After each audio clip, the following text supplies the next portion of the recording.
Hello guys. तो आज अपन शुरू करेंगे प्रोजेक्ट मैनेजमेंट, जिसमें सीपीएम, पार्ट, इक्विपमेंट इकोनॉमिक्स सब अपन एक एक करके पूरा करेंगे। बेसिक से शुरू करते हैं। चीज़ें कुछ कुछ रैंडम लिखी हुई हैं, तो डरना मत कि आगे बढ़ रहे हैं कैसे बढ़ रहे हैं, सब चीज़ें आएंगी। तो आज अपन पढ़ेंगे प्रोजेक्ट मैनेजमेंट। ओके, बड़ा टॉपिक नहीं है, बड़ा ही छोटा सा टॉपिक है। शुरू करते हैं। कॉन्सेप्ट ऑफ प्रोजेक्ट या और कंस्ट्रक्शन मैनेजमेंट। प्रोजेक्ट मैनेजमेंट क्या होता है? 3-4 एक्टिविटी होती हैं: प्लानिंग, शेड्यूलिंग, कंट्रोलिंग। इससे पहले आता है इनिशिएशन। तो प्लानिंग और शेड्यूलिंग तो करते हैं बिफोर एग्जीक्यूशन ऑफ प्रोजेक्ट। इसमें एलोकेशन ऑफ रिसोर्सेज करते हैं: material, man power, machinery and time. Sequencing of activities भी इसी में ही करते हैं। कंट्रोलिंग में क्या करते हैं? ये कंट्रोलिंग होता है ड्यूरिंग एग्जीक्यूशन फेज। इसमें क्या कहते हैं? ड्यूरिंग एग्जीक्यूशन ऑफ प्रोजेक्ट होता है प्रोसेस टू आइडेंटिफाई क्रिटिकल, सब क्रिटिकल और नॉन क्रिटिकल और super critical activity. Critical and super critical activity required extra attention, इसलिए रेगुलर इंटरवल पर नेटवर्क को अपडेट करते रहते हैं। प्रोजेक्ट जैसे जैसे कंप्लीशन की तरफ बढ़ेगा, frequency of updating the network is increases. Basic basic चीज़ें हैं, अपन नॉर्मल प्रोजेक्ट में ये सब चीज़ें करते हैं। वर्क ब्रेकडाउन स्ट्रक्चर होता है, सिंपल है। एक बिल्डिंग है, बिल्डिंग के अंदर की स्ट्रक्चर एक्टिविटी को ब्रेक डाउन करना।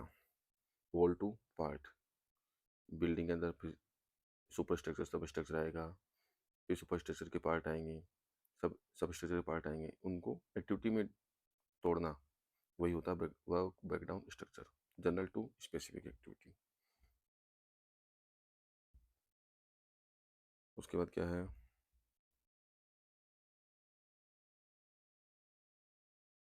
कुछ कुछ टेक्निक यूज करते हैं अपन। Technique use in project planning और scheduling: bar chart, Gantt chart, resource histogram और हिस्टोग्राम चार्ट। माइलस्टोन चार्ट को करते हैं इवेंट ओरिएंटेड होता है, एक्टिविटी के माइलस्टोन वाले इवेंट को भी शो कर देते हैं। लिंक्ड बार चार्ट कोई बड़ी बात नहीं है। फिर आता है नेटवर्क डायग्राम।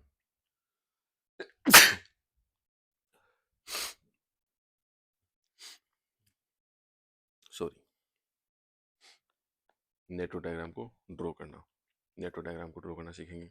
दो टाइप के नेटवर्क डायग्राम होते हैं: activity on arrow, activity on node. यहाँ कर मैं एक्टिविटी कर रहा हूँ तो ये एक्टिविटी ऑन एरो हो गई। ए टू बी कर रहा हूँ तो ये एक्टिविटी ऑन नोड हो गई। यहाँ क्या करूँगा? 1 से 2 कर दूंगा, ये क्या हो गई? इवेंट हो गई। इवेंट इवेंट, ये क्या होगी? एक्टिविटी। तो activity on arrow, activity on arrow, events कहाँ आ जाएंगी? नोड पे आ जाएंगी। इसमें क्या है? डमी भी यूज़ कर लेंगे अगर कहीं नेसेसरी होगा तो। एक्टिविटी ऑन नोड, अगर एक्टिविटी को ही नोड्स में शो कर देंगे तो डमी का कोई यूज़ नहीं है। और फिर इवेंट्स भी को भी कहाँ शो करेंगे? कहीं शो नहीं करेंगे। इसलिए एक्टिविटी ऑन एरो पर्ट में activity on arrow he use करते हैं। क्यों? क्योंकि पर्ट में होता है event oriented. CPM activity on arrow भी बना सकते हैं, एक्टिविटी ऑन नोड भी बना सकते हैं। स्टार्ट इवेंट, एंड इवेंट हमेशा एक ही होती हैं, बाकी बीच की सभी इवेंट ड्यूअल रोल वाली होती हैं। एलिमेंट्स ऑफ नेटवर्क क्या होते हैं? Event, activity, dummy. इवेंट हमें पता है, कोई चीज़ स्टार्ट या ख़त्म होना, उसी को इवेंट कहते हैं। एक पल, एक्टिविटी ख़त्म ख़त्म हो गई, वही क्या है? इवेंट है। एक्टिविटी कई टाइप की होती हैं: predecessor activity, successor activity, dual role activity. Start end finish activity कितनी भी हो सकती हैं, ठीक है, लेकिन स्टार्ट एंड फिनिश इवेंट्स एक ही होंगी, एक एक ही होंगी। लेकिन स्टेटस और स्टार्ट एंड फिनिश इवेंट केवल एक एक ही होती हैं, बिकॉज इवेंट इज ए पल, एक मोमेंट है इवेंट, ना कि कोई ना कि कोई टाइम। इसलिए कोई टाइम टेकिंग नहीं है, कोई रिसोर्स यूज़ नहीं करती है इवेंट। अपने को बेसिक बेसिक से सारे आइडिया है। Dummy it is just for relation. कहाँ यूज़ होता है? लॉजिकल पर्पज़ के लिए। For inter relation between specific activity, कोई दो एक्टिविटी के बीच में अगर बोल दिया कि ये एक्टिविटी उस एक्टिविटी के बाद होगी, तो लॉजिकल पर्पज़ के लिए अपन डमी का यूज़ कर लेते हैं। डमी ऐसे ऐसे। ग्रामेटिकल पर्पज के लिए according to network rule more than one activity can not have common starting and finishing nodes. एक एक्टिविटी ही common starting and finishing nodes नहीं हो सकते, इसलिए सीपीएम में एक्टिविटीज़ को एरो एंड इवेंट्स को नोड्स में रखते हैं। सिंपल लिखे हुए, कोई बड़ी बात नहीं है। जहाँ चीज़ जो आती है एग्जाम में अपन उसके ऊपर ज़्यादा फोकस करेंगे, ऐसे नहीं कि इवेंट और एक्टिविटी में ही अपन काफ़ी टाइम वेस्ट कर दिया। डॉक्टर डॉक्टर नहीं, डीआर विल्कर्सन रूल से अपन नंबरिंग द इवेंट्स, सिंपल सा होता है। आगे अपन क्वेश्चन के थ्रू देख लेंगे। नेटवर्क डायग्राम में एरर क्या क्या होती है? लूपिंग एरर होती है, वापस घूम के वहीं आ गया network diagram. Looping error, dangling error, कहीं कोई एक्टिविटी थी, ये नेटवर्क डायग्राम बन के पूरा हो रहा है, ये एकदम खाली रह गई है, तो इसको बोलते हैं dangling error. Wagon wheel error, waterfall error. GATE में सबसे ज़्यादा डायग्राम बनाना आता है, और अभी मैं डायग्राम बनाने में काफ़ी वीक हूँ, कोई दिक्कत नहीं, डायग्राम बनाना भी सीख लेंगे। अब अपन चलते हैं पर्ट में। क्या बोलता है पर्ट? पर्ट क्या है? इवेंट ओरिएंटेड है, नाम में आ रहा है PERT, ई से इवेंट ओरिएंटेड। इवेंट, ये इवेंट है, ये एक्टिविटी है। 3 टाइप के टाइम कंप्यूटेशन होते हैं पर्ट में। पर्ट क्या है? प्रोबेबिलिस्टिक। अच्छा, पर्ट की फुल फॉर्म ही नहीं पता भाई मुझे, रुक जाओ बताते हैं। Program evolution and review technique. Program आगे कई जगह आएगा, program evolution evaluation and review technique. किन टाइप के लिए यूज किया जाता है? जहाँ कितना टाइम लगेगा किसी एक्टिविटी को कंप्लीट होने में, वो पता ना हो, उस टाइम के लिए अपन पर्ट यूज़ करते हैं। जैसे रिसर्च R&D प्रोजेक्ट हो गए, जो नॉन रिपीटेटिव टाइप की जॉब होती हैं, ये कंस्ट्रक्शन वाले में यूज़ नहीं करते हैं, R&D वाले टाइप के प्रोजेक्ट्स में पर्ट यूज़ करते हैं, जहाँ टाइम का पता ही ना हो। इसलिए टाइम कंप्यूटेशन में 3 टाइप के टाइम यूज करते हैं अपन, T0, TP, TM। Optimistic time, pessimistic time and mean time. ठीक है, फिर TE निकालते हैं, इन तीनों से ईच एक्टिविटी निकालते हैं। Now how to find critical path. हर एक्टिविटी का टाइम निकाल दिया हमने, अब हमें क्रिटिकल पाथ निकालना है। कैसे निकालते हैं? Events which have zero slack. Events के लिए स्लैक यूज करेंगे, एक्टिविटी के लिए प्लॉट यूज करेंगे। एक्टिविटी के लिए प्लॉट यूज करेंगे, इवेंट के लिए क्या करेंगे? स्लैक यूज करेंगे। हमने सभी एक्टिविटी का टाइम निकाल दिया, अब क्रिटिकल पाथ निकालना है, तो हम इवेंट्स के थ्रू अपन स्लैक निकालेंगे। जो जो जीरो स्लैक वाली इवेंट्स होंगी उनको कनेक्ट कर देंगे, तो अपना क्रिटिकल पाथ आ जाएगा। How to find slack? Slack का सिंपल सा फॉर्मूला है TL माइनस का TE। क्या होता है TL माइनस का TE? TL होता है latest allowable occurrence time. TE क्या होता है? Earliest expected time. कैसे? लेटेस्ट अलाउेबल ऑकरेंस टाइम मतलब उस इवेंट को कंप्लीट होने में कितना टाइम लगेगा, लेटेस्ट अलाउेबल ऑकरेंस टाइम। ये बैकवर्ड डायरेक्शन से निकाल के लाते हैं, जब भी अपन नेटवर्क डायग्राम बनाएंगे बैकवर्ड डायरेक्शन से निकालेंगे, पीछे की डायरेक्शन से निकाल के लाएंगे। मिनिमम एट बस्टिंग इवेंट, जैसे ये मान लो एक नेटवर्क डायग्राम था, ठीक है, तो इस वाली इवेंट का अपने को TL निकालना है। तो इधर से आई, इधर से आई, और निकाल के यहाँ दोनों इवेंट से आए, तो जो मिनिमम होगा वो अपना क्या हो जाएगा? इसका TL हो जाएगा, इस वाले इवेंट का TL हो जाएगा, latest allowable occurrence time. TE earliest expected time. Forward direction से निकालेंगे, मैक्सिमम इवेंट पे मैक्सिमम हो जाएगा। इस टाइप की इवेंट है, फॉरवर्ड डायरेक्शन निकाल रहे हैं अपन, अर्लीस्ट एक्सपेक्टेड टाइम, तो क्या करेंगे? इसको इससे निकाला, इससे निकाला, और यहाँ पे आए तो मैक्सिमम ले लेंगे। फॉरवर्ड डायरेक्शन में मैक्सिमम, बैकवर्ड डायरेक्शन में मिनिमम। कहाँ काम आएगा ये? अभी बताएंगे आगे। अभी बहुत रैंडम पढ़ा रहा हूँ मैं, मतलब टेंशन मत लेना, आसान सा टॉपिक है। लास्ट में इसको पूरा वो करा देंगे, जैसे टॉपिक कंप्लीट हो, जैसे ही पर्ट से भी हम दोनों आएंगे इसको आराम से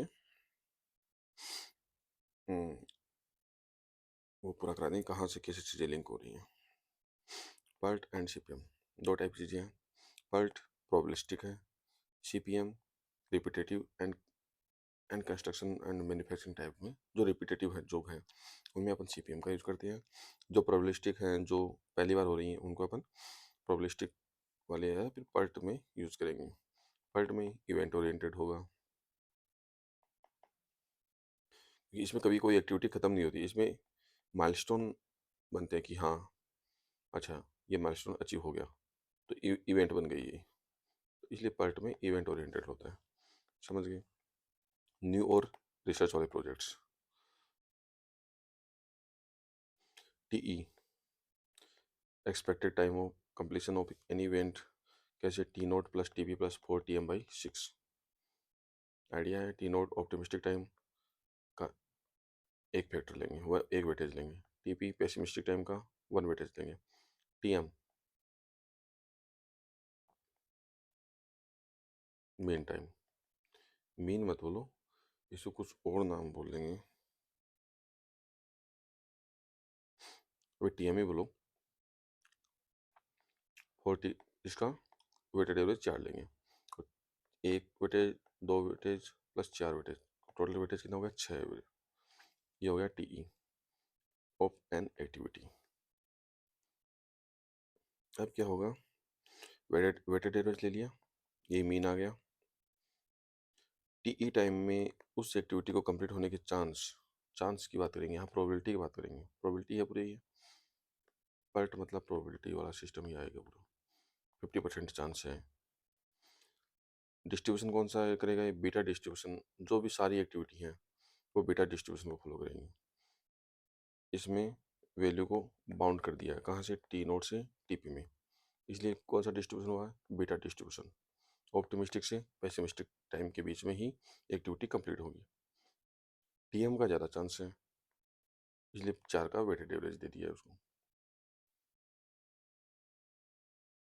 नॉर्मल में, नॉर्मल डिस्ट्रीब्यूशन में कहाँ से कहाँ तक जाते हैं अपन, -∞ से इन्फिनिटी तक जाते हैं, लेकिन इसमें अपन टी नोट से टीपी तक ही जा रहे हैं, इसलिए ये क्या हो गया, बीटा डिस्ट्रीब्यूशन हो गया।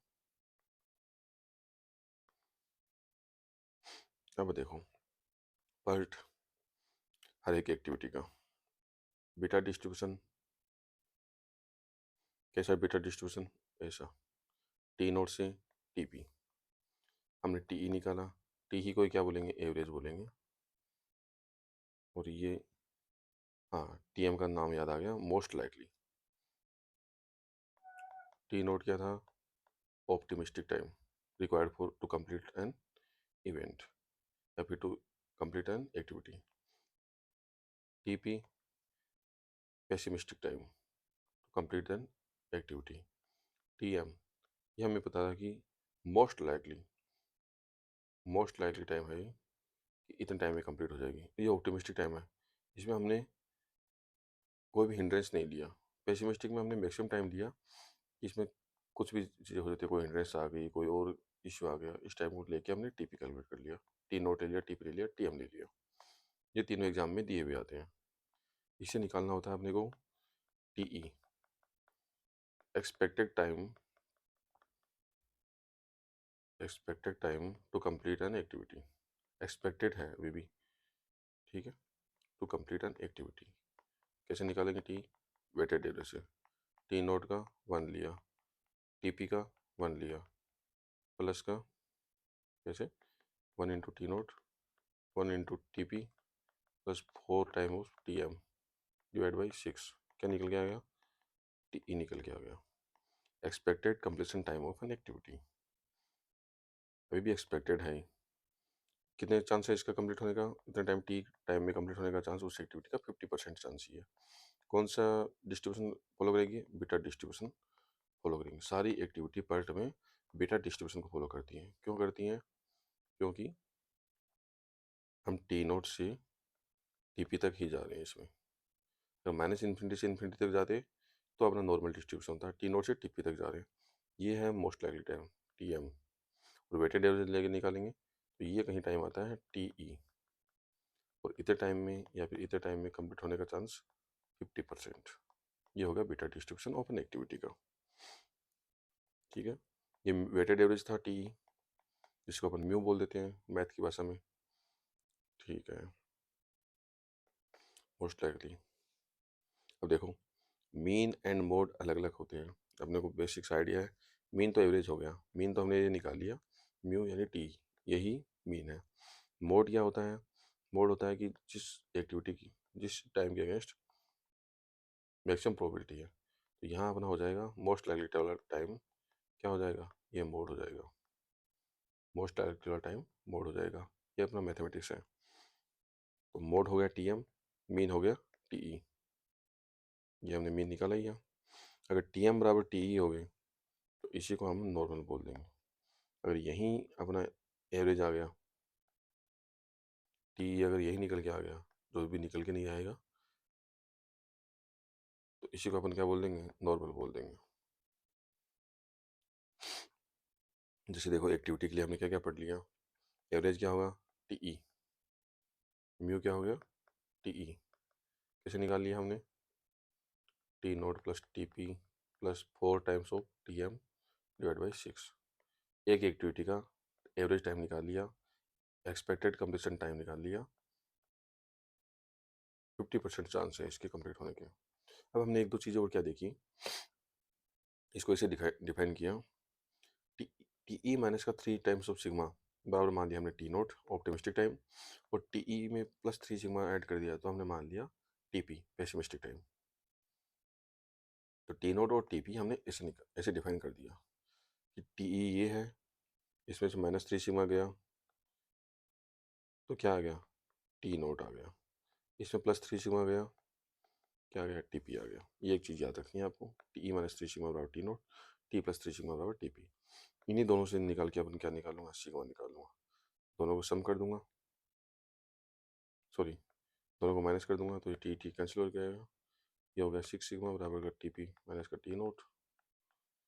तो सिग्मा की वैल्यू कितनी आ गई, टी पी माइनस का टी नोट बाई 6, ये आ गया स्टैंडर्ड डेविएशन। एक अपन कोफिशिएंट ऑफ वेरिएशन पढ़ा करते थे सर्वे में, तो सर्वे में नहीं, हाइड्रोलॉजी में। हाइड्रोलॉजी में कहाँ पढ़ते थे अपन कोफिशिएंट ऑफ वेरिएशन, ये पढ़ते थे नंबर ऑफ रेन गेजेस में। Number of rain gauges, optimum number of rain gauges पढ़ते थे, तो फॉर्मूला पढ़ते थे एन बराबर सी वी बाई एप्सिलॉन का होल स्क्वायर। तो यहाँ सी वी क्या होता था, वो सिग्मा बाई पी एवरेज, ये अपन कोफिशिएंट ऑफ वेरिएशन पढ़ते थे। तो यहाँ भी सी वी बराबर सिग्मा बाई पी एवरेज, कभी कुछ एग्जाम में आ जाए तो सिग्मा हो गया, और पी एवरेज के हमने क्या निकाला, टी टाइम निकाला था, जब टाइम सिग्मा बाई टी क्या हो गया, कोफिशिएंट ऑफ वेरिएशन आ जाएगा। नॉर्मल सी चीज़ है, बाकी चीज़ें तो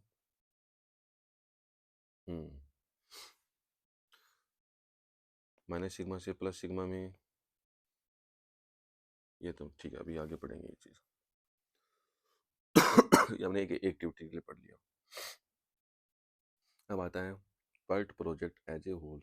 बहुत सारी एक्टिविटी हैं पर्ट में, अगर बहुत सारी एक्टिविटी हो और वो सभी बीटा डिस्ट्रीब्यूशन को फॉलो करें तो प्रोजेक्ट एज ए होल क्या बन जाता है, नॉर्मल डिस्ट्रीब्यूशन को फॉलो करता है।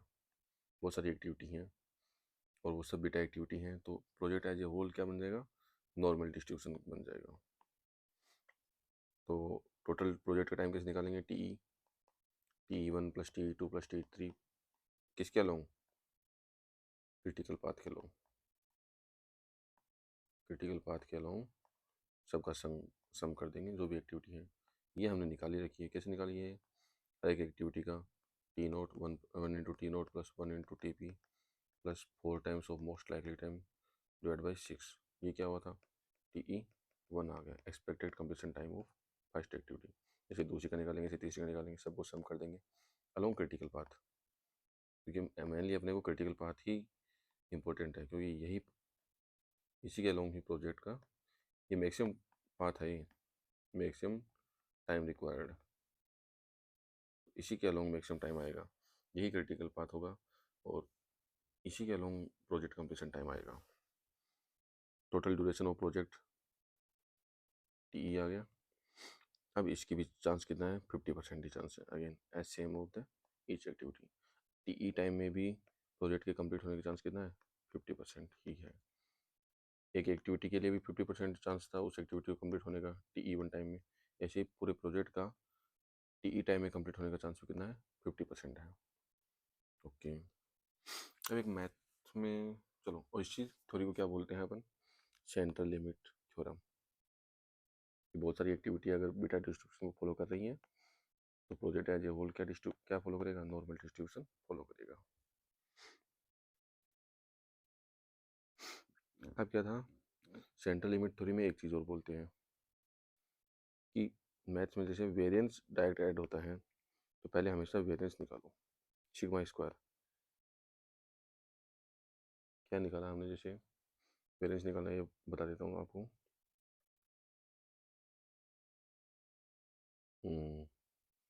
सिग्मा तो हो गया स्टैंडर्ड डेविएशन, ये तो बाद में निकलता है। पहले इससे पहले क्या निकलता है, सिग्मा स्क्वायर। ये क्या है, वेरिएंस है। कैसे आया ये आया किसी एक्टिविटी का टाइम माइनस का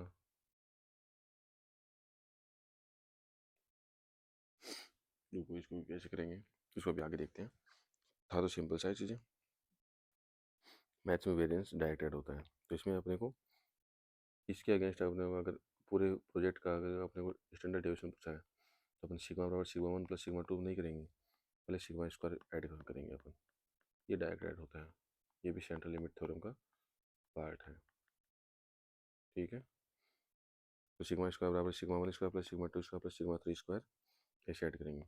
सिग्मा 1 क्या था, ये हमें पता था, सिग्मा 1 क्या था, T P minus T not by 6। Sigma 1 square क्या हो जाएगा, इसका स्क्वायर हो जाएगा, लिखा हुआ है। ठीक है, अलोंग क्रिटिकल पाथ, ये वेरी इंपॉर्टेंट है।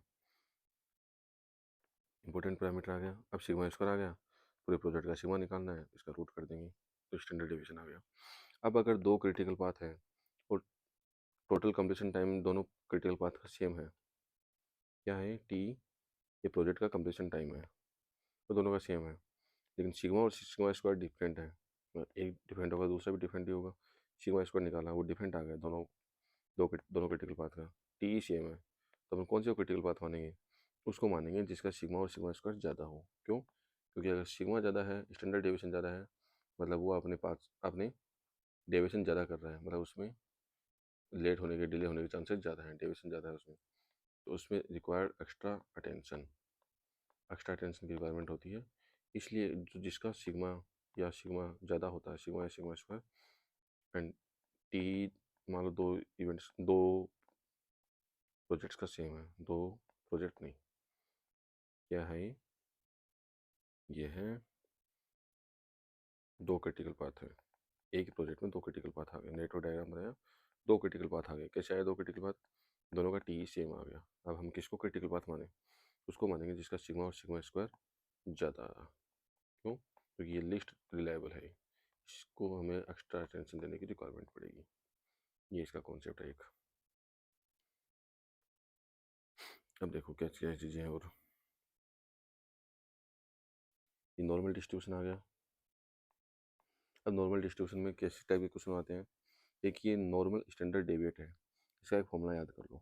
नॉर्मल डिस्ट्रीब्यूशन में एक अपन नया टर्म डिसाइड किया है, नॉर्मल स्टैंडर्ड डेविएट। चीज़ों को आसान करने के लिए क्या किया है, एक्स माइनस का म्यू बाई सिग्मा। क्या होता है, एक्स मान लो कि आपको स्टिपुलेटेड टाइम दिया है कि इतने टाइम में कंप्लीट होने के परसेंटेज चांस बताओ या प्रोबेबिलिटी बताओ। म्यू क्या था, टी हो गया, पूरे प्रोजेक्ट का मान लो, ये भी पूरे प्रोजेक्ट का मान लो, ये पूरे प्रोजेक्ट में ही नॉर्मल डिस्ट्रीब्यूशन होगा डिवाइड बाई सिग्मा। तो ऐसे याद करो, चाहे जेड बराबर X minus mu C by sigma, ये आपके मैथ में काम आता है। और तो ये याद कर लोगे तो ये स्टिपुलेटेड टाइम दिया हुआ है कि भाई टी मान लो 100 डेज था, हमने निकाला T1 प्लस T2 करके अलोंग द क्रिटिकल पाथ हमने निकाला, तो expected time of completion project का है 100 डे। अब इसमें तो कंप्लीट होने के चांस कितना है, 50% है। ठीक है, अब बोलना है कि 120 दिन में कंप्लीट होने के चांस बता दो, कितनी प्रोबेबिलिटी है ये बता दो। तो हम कैसे निकालेंगे, 120 टी एस माइनस टी कितना था, 100 डेज, डिवाइड बाई कुछ सिग्मा होगा। हम बता देंगे कि भाई जेड की वैल्यू आ जाएगी, हम बता देंगे कि कंप्लीट होने के चांस इतने हैं। अब इसमें क्या है, एक चीज़ याद करो, जेड बराबर 0 पे वैल्यू आएगी 50%, क्योंकि टी एस माइनस का T E by sigma. T S की वैल्यू अगर मैं टी ई डाल दूँ तो T E minus T E by sigma 0 आ गई, और टी ई में चांस कितना था कंप्लीट होने का, 50%। तो ये 0 पे 0 जेड पे की वैल्यू पे 50% चांस हो जाते हैं कंप्लीट होने के। अब जेड की वैल्यू कैसे याद करें, पहले हम बचपन में कहीं याद करते थे कि माइनस सिग्मा से लेके प्लस सिग्मा 68% एक्टिविटी, 68% एरिया रहता है उसमें, -2 सिग्मा से +2 सिग्मा तक कितना रहता है, 95% रहता है। ये नॉर्मल डिस्ट्रीब्यूशन में है। -3 सिग्मा से +3 सिग्मा तक कितना रहता है, 99.7%। ठीक है, यही 6 सिग्मा होता है। -3 सिग्मा से लेकर +3 सिग्मा कितना हो गया, 6 सिग्मा। 6 सिग्मा तक आपका 99.7% रहता है। 68, 95, 99.7%। अब इसको जेड में कैसे कन्वर्ट करें, जेड में कन्वर्ट करने का भी एक तरीका होता है। जेड हुआ क्या है, जेड ये ऐसे हुआ, हमने कैसे माना इसको, ये हमारा नॉर्मल डिस्ट्रीब्यूशन था। हमने बोला नहीं ऐसे नहीं, जेड को हम ऐसे मानेंगे,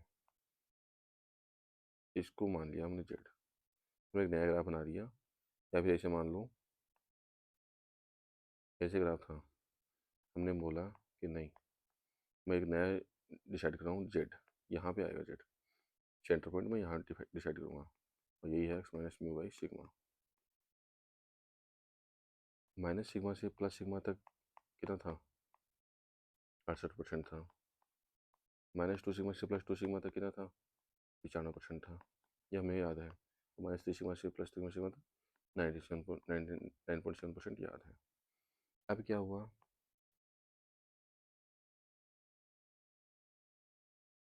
ठीक है, अब हमें जेड बराबर 0 पे वैल्यू 50% याद है। अब कह रहा है कि जेड बराबर 1 पे वैल्यू बताओ, कितना परसेंट है कि आपको, कि कितना परसेंट चांस है कि कंप्लीट हो जाएगा। जेड बराबर 1 मतलब पीछे का पूरा, जेड बराबर 1 का मतलब ये होता है पीछे का पूरा।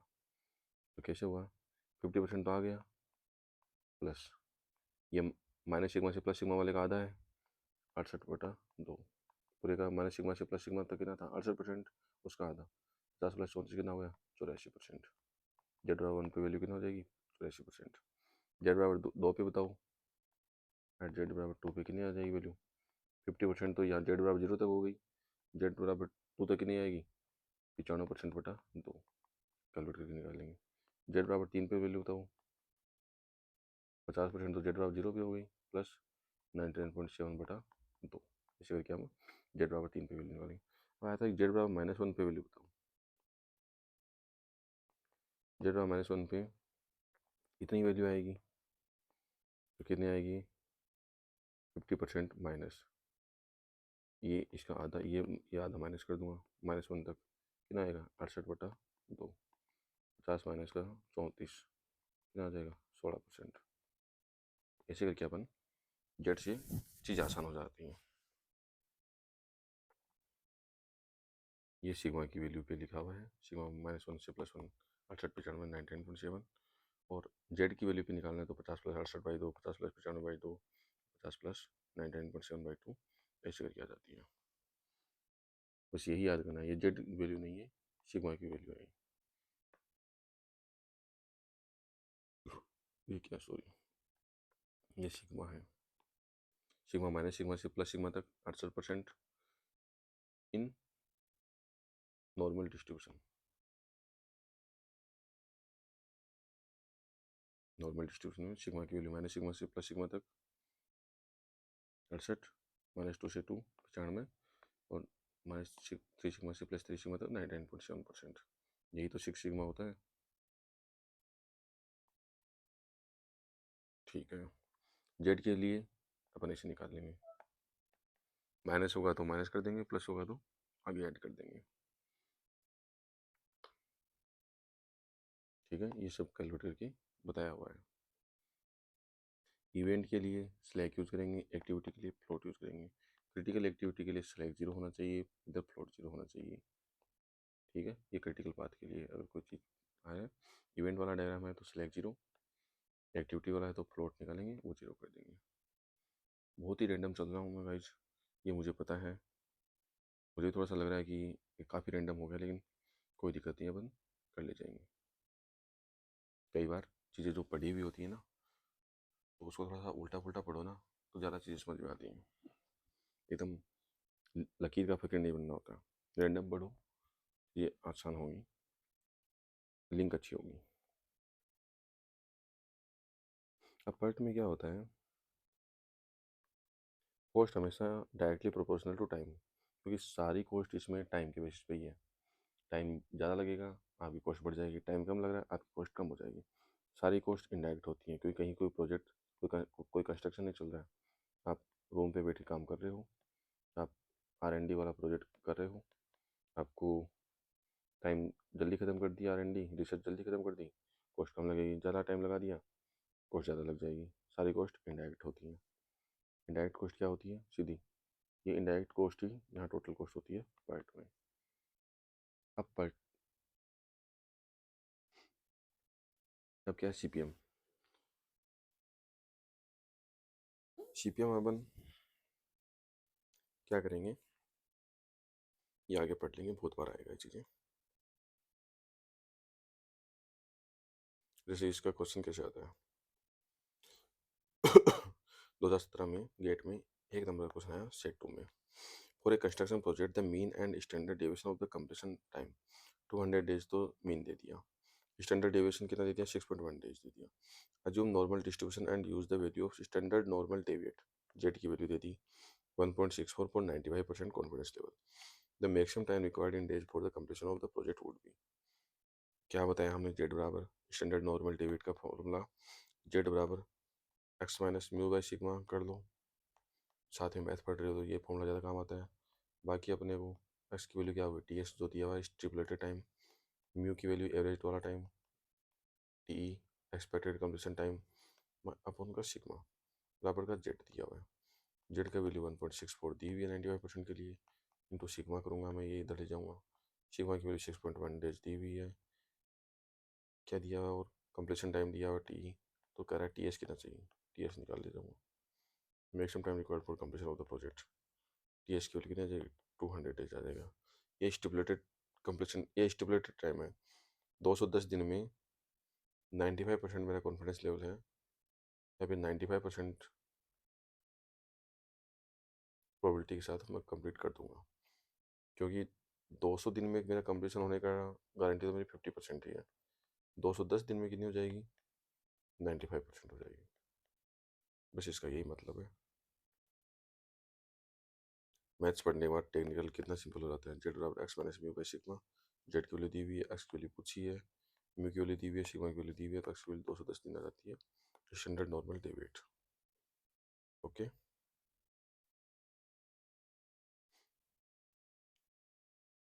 क्वेश्चन कैसे आती हैं और देखो, ईएस में क्वेश्चन आया 2025 में। For the network shown below, time estimation in days for each activity are mentioned. Determine the probability of completing the project in 35 days. क्या दे दिया है, टी एस दे दिया, स्टिपुलेटेड टाइम दे दिया, टी ई मैं निकाल ले जाऊंगा, इसमें से सिग्मा निकाल ले जाऊंगा, जेड की वैल्यू निकाल लूँगा, यहाँ से करके वैल्यू निकाल लूँगा पूरा, टी ई वन निकालूंगा, टी टू निकालूंगा, कौन सा मेरा प्रोजेक्ट वो हो रहा है, मेरा क्रिटिकल पाथ कौन सा है वो निकाल लूँगा। जो कैसे ऑप्टिमिस्टिक टाइम दे दिया, मोस्ट लाइकली टाइम दे रखा है, पेसिमिस्टिक टाइम दे रखा है, हर एक एक्टिविटी का, हर एक एक्टिविटी का एक्सपेक्टेड ड्यूरेशन निकाल लूँगा, स्टैंडर्ड डेविएशन निकाल लूँगा, सिग्मा स्क्वायर ऐड करूँगा, पहले टाइम ऐड करूँगा। टाइम कैसे, इनके हिसाब से मैं देखूँगा कौन सा टाइम वह क्रिटिकल पाथ बन रहा है। पहले क्रिटिकल पाथ निकालूंगा। क्रिटिकल पाथ निकालते ही क्या आएगा, उसका सिग्मा निकालना पड़ेगा। सिग्मा डायरेक्ट नहीं निकालूंगा मैं, सिग्मा स्क्वायर निकालना होगा पहले। सिग्मा स्क्वायर बराबर sigma one square plus sigma two square along along the critical path निकाल लूँगा। सिग्मा स्क्वायर आ गया, इससे सिग्मा निकालूंगा। क्या क्या चीज़ आ गई मेरे पास, ई आ गया, सिग्मा आ गया, टी एस दे रखा है, जेड की वैल्यू निकाल लूँगा। टी एस माइनस का टी डिवाइड बाई सिग्मा निकाल लिया। जेड, जेड के अगेंस्ट प्रोबेबिलिटी दे रखी है। जेड बराबर 1 पे देखो 84% दे रखी है। अभी हमने बताया था ना, 50 प्लस का 68/2, 50 प्लस 34, 83%, लगभग उतनी दे रखी है। ठीक है,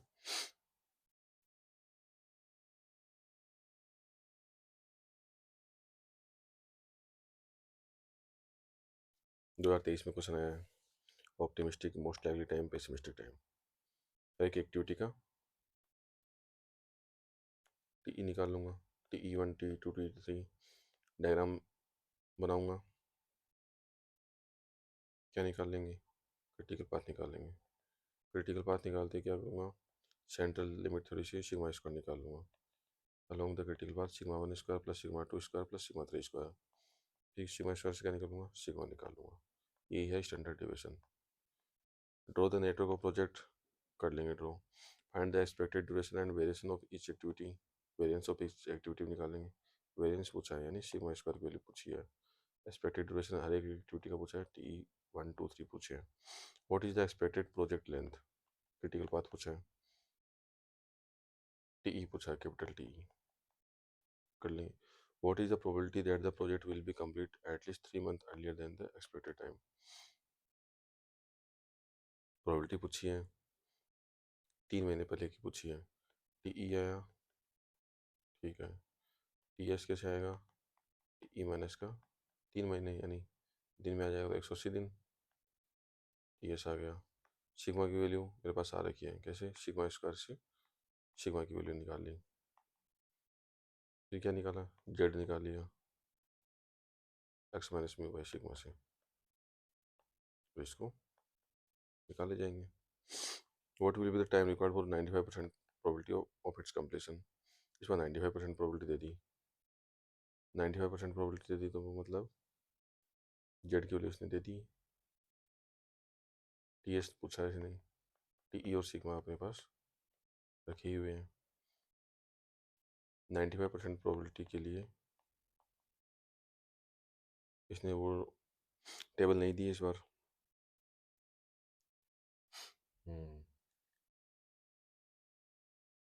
अपने जेड बराबर 1 पे वैल्यू पता है, जेड बराबर 2 पे वैल्यू पता है, जेड बराबर 3 पे वैल्यू पता है। ये कितना पे है, 50 प्लस 68/2, 84% पे पता है। 50 प्लस का 95/2 कितने पे पता है, दोनों के बीच में कहीं आएगा 95%। इसमें से जेड की वैल्यू निकाल लूँगा, टी एस की वैल्यू पूछी है, निकाले जाएंगे। ठीक है, बड़े सिंपल सिंपल से सवाल आते हैं, बस इतना ही है पार्ट।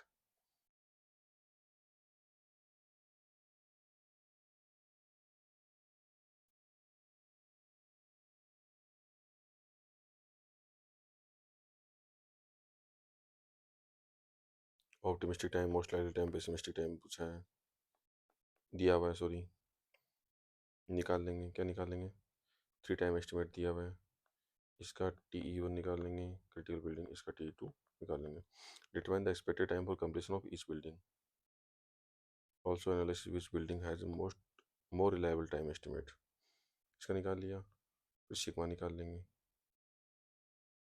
जिसका सिग्मा ज़्यादा वो कम रिलायबल, क्योंकि डेविएशन ज़्यादा है, स्टैंडर्ड डेविएशन तो है, जिसका सिग्मा कम ज़्यादा रिलायबल है।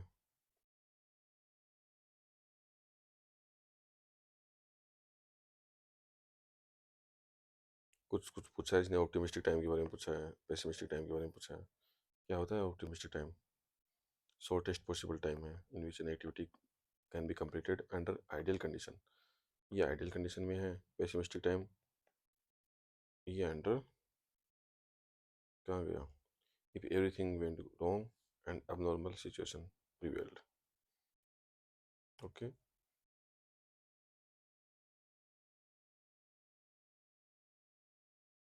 तो बस इसमें यही पूछता है वो। टाइम पूछ लेगा, ऑप्टिमिस्टिक टाइम क्या होता है, पेसिमिस्टिक टाइम क्या होता है, और अपने से टाइम निकलवा लेगा।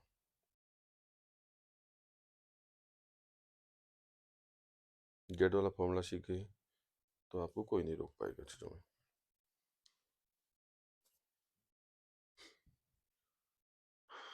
अब क्या करेंगे अपन, ये तो कुछ नोट देखें।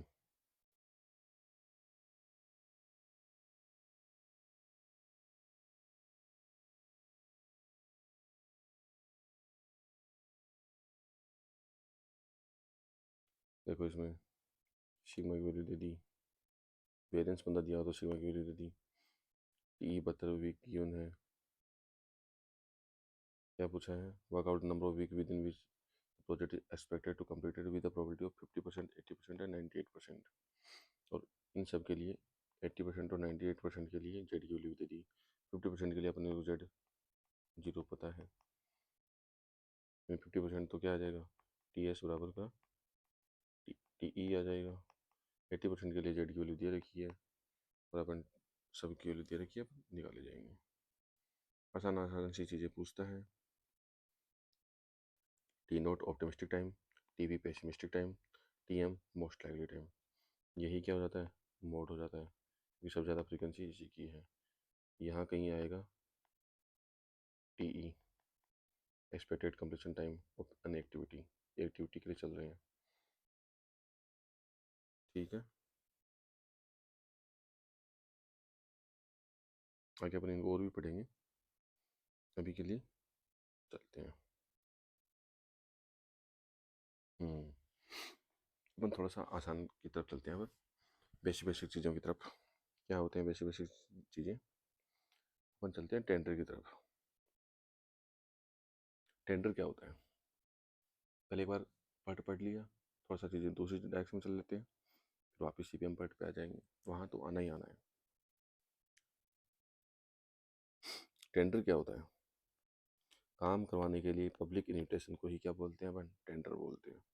क्या एम है, सबसे अच्छा अपना काम हो, लोवेस्ट रीजनेबल कॉस्ट हो और फेयर कंपटीशन हो। यही एम है किसका, टेंडर का। टेंडर भरते हैं, न्यूज़पेपर में आते रहते हैं। तो एम है department can get best contractor, best work हो, लोवेस्ट रीजनेबल प्राइस हो, इसलिए अपन L1 लेते हैं। रीजनेबल भी हो, ऐसे नहीं कि हर किसी ने कुछ भी अमाउंट भर दी और हम उसको टेंडर दे देंगे। फेयर कंपटीशन हो अमॉन्ग कॉन्ट्रैक्टर्स। अब बता टेंडर की प्रोसेस क्या क्या होती है। ठीक है, टेंडर की प्रोसेस क्या क्या होती है।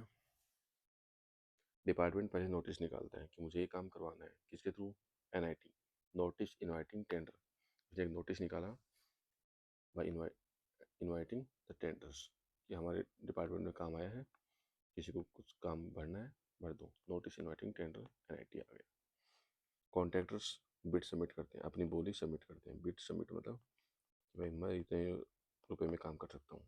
बिड सबमिट मतलब अपनी बोली सबमिट करते हैं। कॉन्ट्रैक्टर्स बिड सबमिट करते हैं। लोवेस्ट सुटेबल बिडर सिलेक्टेड, जो L1 होता है, एक सुटेबल लिखा है, lowest suitable bidder selected, L1 selected. अब जैसे ही L1 सिलेक्टेड हुआ, इसी से काम करवाएंगे। अब कॉन्ट्रैक्टर एंड क्लाइंट के बीच में एग्रीमेंट साइन होता है, इसके बीच में कॉन्ट्रैक्टर जो L1 आया है, जो काम करने वाला है, एंड क्लाइंट। क्लाइंट कौन होता है, जिसने टेंडर निकाला था, डिपार्टमेंट मान लो। ठीक है, इनके बीच में एक एग्रीमेंट साइन होता है। अब इसको बोलेंगे टेंडर को कॉन्ट्रैक्ट। अब कोई टेंडर नहीं बोलेगा, टेंडर खत्म हो चुका है, एग्रीमेंट साइन होने के बाद उसको बोलेंगे कॉन्ट्रैक्ट, मतलब एक कॉन्ट्रेक्चुअल में चले गए हैं। ठीक है, नियमों से बन गए हैं, अब एग्रीमेंट साइन हो चुका है, now this is called as a contract. अब काम स्टार्ट हो जाएगा। अब आज देखते हो कुछ कुछ चीज़ें ऐसे न्यूज़पेपर में कहीं देखे होंगे, notice inviting e tender, NIT number, name of work, कहाँ काम है, कितने कॉस्ट है, अर्नेस्ट मनी क्या है, ये सब चीज़ें अपन देखेंगे। ऐसे नोटिस इनवाइटिंग टेंडर होते हैं। ये नोटिस है, एनआईटी है, tender notice, NIT, notice inviting tender. Important content क्या क्या होती है इसके अंदर, डिपार्टमेंट का नाम लिखा होता है, कहाँ वर्क काम कहाँ करना उसकी लोकेशन लिखी होती है, लास्ट डेट ऑफ एप्लीकेशन लिखा होता है, कॉस्ट ऑफ डॉक्यूमेंट लिखी होती है कि फॉर्म की फ़ीस कितनी है, इस फॉर्म को भरने की फ़ीस भी कॉस्ट ऑफ डॉक्यूमेंट होती है, कॉस्ट ऑफ डॉक्यूमेंट, फॉर्म की फ़ीस कि इस फॉर्म को मैं ख़रीदूँगा डिपार्टमेंट से जाके, तो उसकी कुछ फ़ीस है, 50 रुपये 60 रुपये, कोई फ्री में भी दे देता है, तो कॉस्ट ऑफ डॉक्यूमेंट हो गया। फिर आता है टाइम ऑफ कंप्लीशन, कि आपको काम कितने दिनों में कंप्लीट करके देना है, टाइम ऑफ कंप्लीशन लिखा है। फिर आती है ईएमडी, अर्नेस्ट मनी डिपॉजिट, ये तो आप फीस जमा करके आप फॉर्म ले चुके हो, टेंडर डॉक्यूमेंट, टेंडर ले चुके हो आप, टेंडर मतलब उसके अंदर कई सारे फॉर्म होते हैं, वो आप खरीद चुके हो, 20-30 रुपये का होता है, ले चुके हो। अब आता है अर्नेस्ट मनी डिपॉजिट, आपको जब बिड सबमिट करोगे उसके साथ ईएमडी भी सबमिट करनी होती है। बिड सिक्योरिटी टाइप की है, इसको बिड सिक्योरिटी भी कहते हैं, कि मेरी बिड है, उसकी सिक्योरिटी अमाउंट है। अगर मेरे बाई चांस मैंने बिड, आपको लगा कि मैंने कुछ भी भर दिया, गलत भर दिया, मैं आपको मैं सही नहीं लगा कॉन्ट्रैक्टर, तो आप मेरी बिड सिक्योरिटी जो अमाउंट है आप मेरी फॉरफिट कर सकते हो, आप मतलब मुझे वापस मत देना, आप रख लेना, इस टाइप की बिड सिक्योरिटी होती है। तो earnest money deposit, opening date लिखी होती है कि बिड कब ओपन होगी, ठीक है, इस टाइप की चीज़ें एनआईटी में लिखी होती हैं। अब आता है कि अर्नेस्ट मनी डिपॉजिट क्या है, बाकी सब चीज़ें समझ में आ गई। अर्नेस्ट मनी डिपॉजिट क्या है, एक इसके साथ आएगा सिक्योरिटी डिपॉजिट, वो क्या है, दोनों कन्फ्यूजिंग से नाम है, एक बार देख लेते हैं क्या क्या चीज़ें हैं। Sorry, EMD, earnest money deposit, it is security amount to check contractor is serious और नॉट, कॉन्ट्रैक्टर की सीरियसनेस को चेक करने के लिए अपन अर्नेस्ट मनी डिपॉजिट लेते हैं। वो फर्जी कॉन्ट्रैक्टर तो टेंडर नहीं भर रहा है, कोई भी तो मुंह उठा के टेंडर भरने नहीं आ गया है, तो उसके लिए अपन जमा कराते हैं earnest money deposit, EMD. If contractor backs out, मान लो कॉन्ट्रैक्टर आ गया L1, ठीक है, उसने कुछ भी भर दिया, वो L1 आ गया, बाद में बोला कि नहीं मैं तो काम नहीं करूँगा, रेस्पॉन्स नहीं दे रहा, कुछ नहीं कर रहा, हम उसकी ईएमडी फॉरफिट कर लेते हैं, मतलब डिपार्टमेंट अपने पास रख लेता है, ठीक है, जब बैकआउट कर गया तो। आफ्टर अवार्डिंग ऑफ कॉन्ट्रैक्ट, जब कॉन्ट्रैक्ट अवार्ड हो जाता है और सिक्योरिटी डिपॉजिट इसके बाद आती है, जमा हो जाती है, तो फिर ईएमडी में रिटर्न दे देता हूँ कॉन्ट्रैक्टर को, सभी कॉन्ट्रैक्टर को मैं ईएमडी रिटर्न कर देता हूँ, कि आपकी ईएमडी जो कोई फर्जी था कॉन्ट्रैक्ट उसकी रख ली, बाकी सिक्योरिटी जो कॉन्ट्रैक्टर L1 आया उसको काम अवार्ड होने के बाद उसने सिक्योरिटी डिपॉजिट भर दिया कि मैं अब काम करूँगा। ये सिक्योरिटी डिपॉजिट होती है क्वालिटी वर्क के लिए, कि वो जब जो काम करेगा ना, काम स्टार्ट करेगा, उसको क्वालिटी, ऐसा नहीं है कि ख़राब क्वालिटी का काम करके चला गया और फिर अपने पास कोई अमाउंट नहीं है, तो उसके लिए अपन भरते हैं सिक्योरिटी डिपॉजिट, और कॉन्ट्रैक्टर से सिक्योरिटी डिपॉजिट हम जमा करवाते हैं। ये सब काम होने के बाद हम उस कॉन्ट्रैक्टर को ईएमडी रिटर्न कर देते हैं।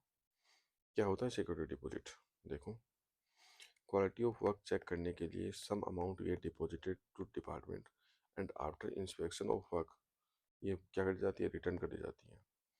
एंड आफ्टर, हाँ, after inspection of work and after liability period, मान लो आपने बिल्डिंग बनाई, 1 साल के अंदर कोई बिल्डिंग बना दी, तो उस बिल्डिंग का एक लाइबिलिटी पीरियड होता है, अगर बिल्डिंग में कुछ भी दिक्कत आई तो कौन लायबल होगा, कॉन्ट्रैक्टर इज लायबल, उस कॉन्ट्रैक्टर को लाइबिलिटी, 1 साल के लिए बिल्डिंग बनाई, 1 साल में बिल्डिंग बना दी, उसको बोल दिया कि 3 साल तक अगर बिल्डिंग कुछ भी डिफेक्ट आएगा तो कॉन्ट्रैक्टर लायबल होगा, 3 साल क्या हो गया, लाइबिलिटी पीरियड हो गया।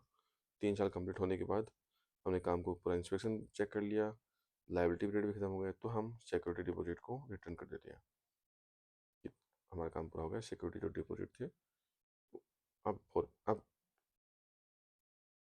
रिटर्न कर दो सिक्योरिटी डिपॉजिट। तो सिक्योरिटी डिपॉजिट होती है क्वालिटी ऑफ वर्क के लिए।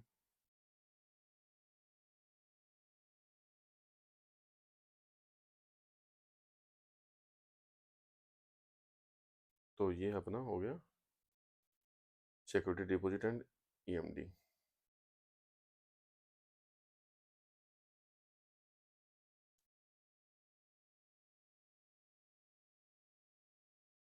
तो फॉर्म की फीस हो गई एक, तो फिर ईएमडी आ गई। ईएमडी किसके साथ अपन लेंगे? जब वो टेंट बिड भरेगा, बिड के साथ अपन ईएमडी ले लेंगे। फिर अपन सिक्योरिटी डिपॉजिट दे देगा, अवार्ड कॉन्ट्रैक्ट अवार्ड हो जाएगा, उसके बाद अपन ईएमडी रिटर्न कर देंगे और सिक्योरिटी डिपॉजिट उससे रख लेंगे। और सिक्योरिटी डिपॉजिट कब रिटर्न करेंगे? जब अपना क्वालिटी ऑफ इंस्पेक्शन या फिर क्वालिटी वर्क कंप्लीट हो गया, उसका इंस्पेक्शन चेक कर लिया और लाइबिलिटी टाइम भी कंप्लीट हो गया, तो अपन सिक्योरिटी डिपॉजिट भी रिटर्न कर देंगे। ये होता है काम सिक्योरिटी डिपॉजिट का for the quality of work. और ईएमडी का होता है कि कॉन्ट्रैक्टर सीरियस है कि नहीं है। अब जैसे देखो, नोटिस इन्वाइटिंग ई टेंडर है, एनआईटी है, एस्टिमेट नेम ऑफ वर्क लिखा है, नोटिस इन्वाइटिंग टेंडर नंबर लिखा है, estimated cost put to tender लिखा है, अर्नेस्ट मनी डिपॉजिट लिखा है कि आपको अगर इस काम को भरना है 4,29,765 रुपये का आपको टेंडर भरना है, तो आप अपनी बिड भरोगे, बिड के साथ कि मैं इतने रुपए में काम कर पाऊँगा, और आप अर्नेस्ट मनी डिपॉजिट इतने रुपए की भरोगे, 8,595 रुपये की, आप कि आप सीरियस हैं कि नहीं ये काम करने के लिए, उसके लिए। पीरियड ऑफ वर्क अलाउड 12 महीने, लास्ट डेट एंड टाइम, ये सब चीज़ें एनआईटी में लिखी होती हैं। Opening of tender, last date, submission of tender, ये सब इसमें लिखा होता है। ये हो गया। जैसे देखो, ये कितना प्यारा सा ई टेंडर इनवाइटिस है, ई टेंडर नोटिस है, name of work, tender number, place of work, estimated cost of the work inclusive of all taxes, ठीक है। बिड सिक्योरिटी भी बोलते हैं किसको? ईएमडी को। आपकी बिड की सिक्योरिटी है ये, आप जो बिड भर रहे हो, आप जो बोली लगा रहे हो, उसकी सिक्योरिटी है कि आप सीरियस हैं कि नहीं है, ठीक है। Mode of bid security submission, ठीक है, online payment. Mode of tender कौन सा है? पब्लिक टेंडर है, आइटम रेट टेंडर है, domestic bidding, two part bid, ये बना के देखेंगे। कंप्लीशन पीरियड होता है, टेंडर फीस होती है, टेंडर फीस कई लोग जीरो भी रखते हैं, ठीक है। Availability of tender on website, कहाँ कहाँ से आप टेंडर डाउनलोड कर सकते हैं, मैंने भी वहीं से टेंडर डाउनलोड किया है। तो इतनी सारी चीज़ें एनआईटी में लिखी होती हैं। अब अपन चलते हैं और चीज़ों के रिगार्डिंग।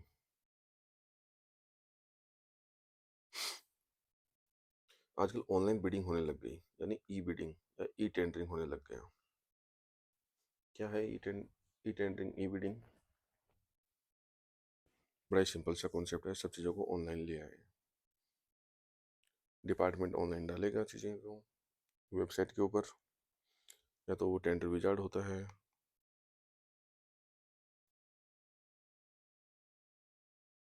या ई टेंडर कोई की वेबसाइट होती है, उसके ऊपर डालता है। तो ऑनलाइन बिडिंग, ई बिडिंग, ई टेंडरिंग क्या होता है? इंटरनेट से टेंडर, इंटरनेट से टेंडर करना, टेंडरिंग प्रोसेस को इंटरनेट के थ्रू करना ही ऑनलाइन बिडिंग, ई बिडिंग या ई टेंडरिंग कहते हैं। एडवांटेजेस क्या हो गया है इसके? ट्रांसपेरेंट रहती हैं चीज़ें, फास्ट प्रोसेस है, पेपर वर्क कम है, इजी कंपेरिजन हो जाता है दो के बीच में कि कौन L1 आया, कौन L2 आया है। लोवेस्ट L1 का मतलब होता है लोवेस्ट वन, तो इजी कंपेरिजन हो जाता है। डिसएडवांटेजेस क्या क्या है? कुछ टेक्निकल इश्यू आ गया, पता चला वेबसाइट में दिक्कत आ गई, नेगोशिएशन के चांस कम हो जाते हैं, और जो स्मॉल और लोकल कॉन्ट्रैक्टर्स हैं उनको स्ट्रगल करना पड़ता है ऑनलाइन के लिए। लेकिन ये तो कहने की बात है, सब लोग फ़ोन चलाते हैं, सब लोग को फिर भी स्मॉल और लोकल कॉन्टेक्ट्स स्ट्रगल करते हैं इस ऑनलाइन प्रोसेस में। ठीक है, कैसे होता है ऑनलाइन बिडिंग? टेंडर आया, एनआईटी आया, डिपार्टमेंट ने एनआईटी दिया, नोटिस निकाल दिया है टू इनवाइटिंग द टेंडर्स। अब क्या करेंगे? बिडर्स से उस वेबसाइट पे जाके पहले अपना ऑनलाइन रजिस्ट्रेशन करवाएंगे। मैक्सिमम कॉन्टेक्ट्स का रहता है, लेकिन पहली बार तो ऑनलाइन रजिस्ट्रेशन कराना ही पड़ता है। कुछ डॉक्यूमेंट अपलोड कर देंगे, कुछ डॉक्यूमेंट मांगेगा, डॉक्यूमेंट अपलोड कर देंगे, फिर बिड सबमिट कर देंगे। बिड सबमिट के साथ ही ईएमडी सबमिट कर देंगे। सब चीज़ें आजकल ऑनलाइन हो गई है, यूपीआई या नेट बैंकिंग जैसे भी ईएमडी सबमिट कर देंगे। फिर आता है ऑनलाइन ओपनिंग। ओपनिंग भी ऑनलाइन ही होती है। इस सारी प्रोसेस को क्या कहते हैं? ऑनलाइन बिडिंग, ई बिडिंग, ई टेंडरिंग। ठीक है, अब आता है टाइप ऑफ टेंडर क्या क्या होते हैं। टाइप ऑफ टेंडर, वहाँ टाइप ऑफ कॉन्ट्रैक्ट लिखा है तो टाइप ऑफ कॉन्ट्रैक्ट अलग चीज़ होंगे, टाइप ऑफ टेंडर अलग होंगे। टाइप ऑफ टेंडर क्या क्या होते हैं? ओपन टेंडर, कोई भी भर सकता है, सभी कंपिटेंट पार्टीज अलाउड होती हैं। कहाँ पब्लिकेशन होते हैं? न्यूज़पेपर वगैरह में पब्लिश होते हैं, ऑनलाइन वेबसाइट पे पब्लिश होते रहते हैं। मोस्ट ट्रांसपेरेंट है, मोस्ट ट्रांसपेरेंट मतलब सब लोग अलाउ हैं तो मोस्ट ट्रांसपेरेंट है, सभी कंपिटेंट पार्टी अलाउ है। Open tender. फिर आता है लिमिटेड टेंडर, कुछ लिमिटेड कॉन्ट्रैक्ट्स को ही, सिलेक्टेड कॉन्ट्रैक्टर्स के लिए ही है कि यार ये वाला काम है, इस टाइप का स्पेशल काम है, इंडिया में 3 पार्टी ही कर सकते हैं, 3 बिडर्स ही कर सकते हैं, 3 कॉन्ट्रैक्टर्स ही इस काम को कर सकते हैं, तो हम उन्हीं कॉन्ट्रैक्टर्स को सीधा इनवाइट करेंगे। ये होगा लिमिटेड टेंडर। फिर कुछ कुछ काम इतने स्पेशल काम होते हैं कि उनके लिए सिंगल टेंडर करना पड़ता है, स्पेशलाइज्ड और इमरजेंसी वर्क के लिए, ड्यूरिंग वॉर और एनी अदर इमरजेंसी सिचुएशन, या फिर कोई स्पेशलाइज जॉब हो, उसके लिए ओनली वन कॉन्ट्रैक्टर अलाउड। तो एक कॉन्ट्रैक्टर अलाउ होता है, हम उसको डायरेक्ट बोलते हैं कि ये काम करना है, single tender. Rate contract, store material supply, simple simple से है, कोई स्टोर से मटेरियल खरीदना है तो रेट कॉन्ट्रैक्ट। अब आता है स्क्रूटनी ऑफ टेंडर। टेंडर भर दिया, बिड सबमिट कर दी उसने, अब अपन टेंडर खोलेंगे कि कौन L1 आया, कौन क्या आया। इसके लिए क्या होता है? स्क्रूटनी ऑफ टेंडर, पहले एक टेक्निकल बिड ओपन होती है, उससे हम कुछ डॉक्यूमेंट मांगते हैं बिडर से कि तुम्हारा एक्सपीरियंस बताओ, कैपेसिटी बताओ, काम करने की क्वालिटी कैसे मेंटेन करते हो, पास्ट रिकॉर्ड दिखाओ, पुराने कहाँ कहाँ काम किए हुए हैं, इनको चेक करते हैं। नॉन कम्पिटेंट कॉन्ट्रैक्टर्स को यहीं से फिल्टर आउट कर देते हैं। जो भी नॉन कम्पिटेंट कॉन्ट्रैक्टर्स जो अपने को चाहिए, उस टाइप के उनके पास एक्सपीरियंस नहीं है, उस टाइप की कैपेसिटी नहीं है, काम करने की क्वालिटी उस टाइप की मेंटेन नहीं करते हैं, या फिर पास्ट रिकॉर्ड इतना अच्छा नहीं है, हम उनको इस वाले पार्ट में फिल्टर आउट कर देते हैं। टेक्निकल बिड में हम इनको फिल्टर आउट कर देते हैं। फिर जो बचे, जो इस वाले टेक्निकल बिड में पास हुए हैं, उनके लिए अपन फाइनेंशियल बिड ओपन करते हैं। Financial bid open of competent और successful contractors of technical bid. Technical इस वाले पार्ट से जो सक्सेसफुल हो गया है, उनके लिए अपन फाइनेंशियल बिड ओपन करते हैं। फिर जो L1 आता है वही हो गया लोवेस्ट वैलिड बिडर। L1 को बोलते हैं लोवेस्ट वैलिड बिडर। ठीक है, ऐसे इसको बोलते हैं 2 पार्ट प्रोसेस। जैसे यहाँ लिखा भी हुआ था इस वाले 2 part bid, one is technical bid, document check करेंगे, सेकंड इज फाइनेंशियल बिड। पहली कौन सी थी? टेक्निकल बिड, दूसरी फाइनेंशियल बिड। टेक्निकल बिड के बाद फाइनेंशियल बिड ओपन होगी, टेक्निकल बिड में जो सक्सेसफुल थे उन्हीं के लिए फाइनेंशियल बिड ओपन होती है।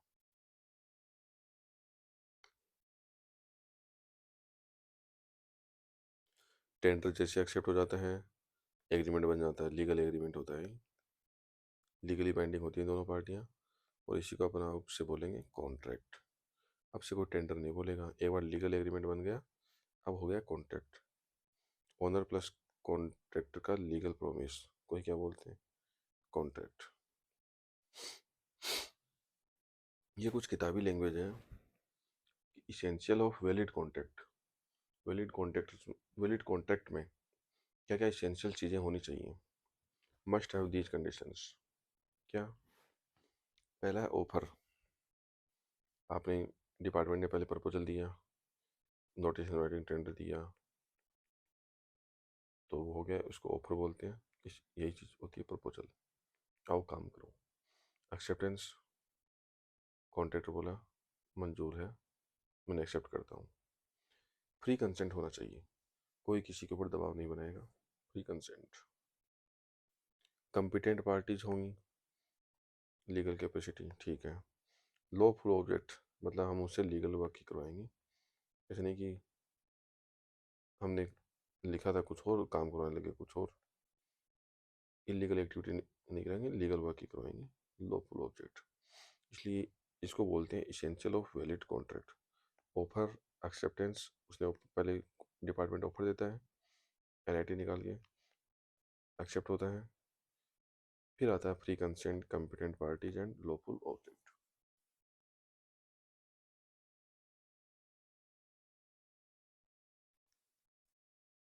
तो आगे थोड़ा सा और देखते हैं चीज़ें, थोड़ा सा थ्योरेटिकल है, थोड़ा सा पेशेंस बनाए रखना। 2 मिनट वेट कर लो।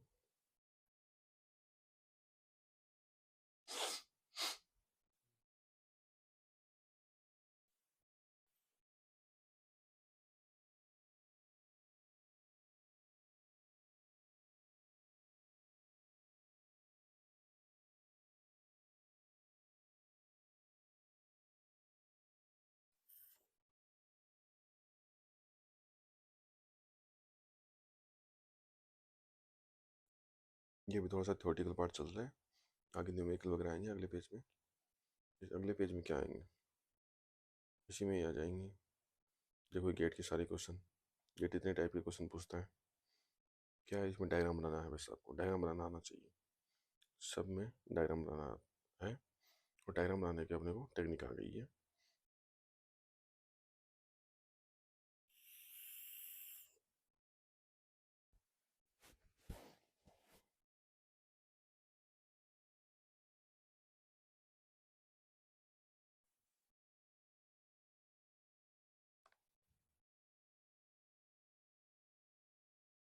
शुरू करें।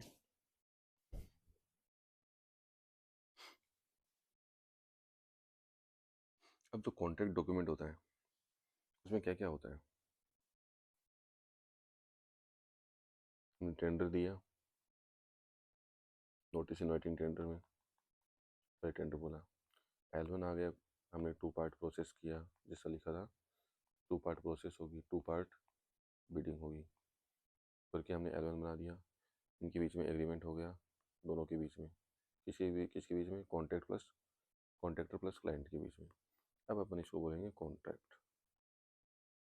कॉन्ट्रैक्ट हो गया अभी। कॉन्ट्रैक्ट में कुछ कुछ डॉक्यूमेंट होते हैं। क्या क्या डॉक्यूमेंट होते हैं, ड्राइंग्स होंगी, क्या मतलब डिज़ाइन क्या है आपका, क्या ड्राइंग से क्या काम करना है। स्पेसिफिकेशन होंगी, मतलब क्वालिटी के रूल्स होंगे, आपको इन क्वालिटी को फॉलो करते हुए आपको काम करना है, वर्क करना है। BOQ होगा, बिल ऑफ क्वान्टिटीज। कंडीशंस होंगी, term and condition, invert term and condition, जैसे लेबर कंडीशन होगी, लेबर का वेजेस कैसे पे करना है, इस टाइप की चीज़ें। शेड्यूल्स होंगे, शेड्यूल होगा कि कब कंप्लीट करना है, कितने टाइम में कंप्लीट करना है। ये सब मिलके क्या बनाते हैं, कॉन्ट्रैक्ट बनाते हैं।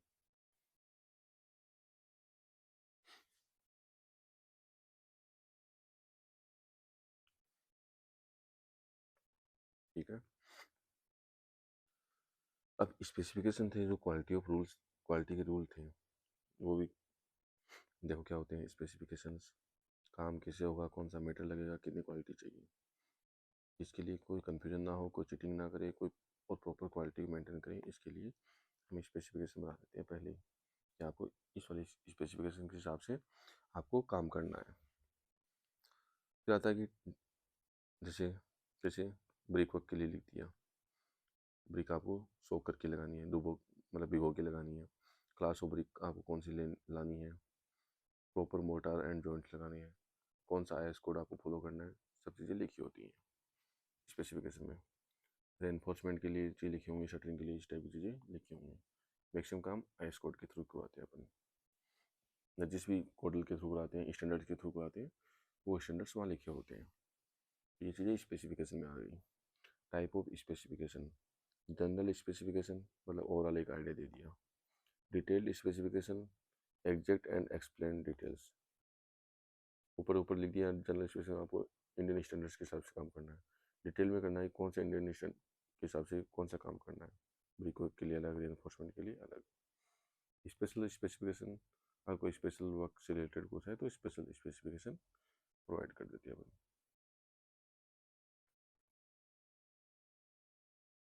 अब जैसे देखो किस किस टाइप की डॉक्यूमेंट होते हैं कॉन्ट्रैक्ट में, अभी पढ़ा था ना कॉन्ट्रैक्ट डॉक्यूमेंट।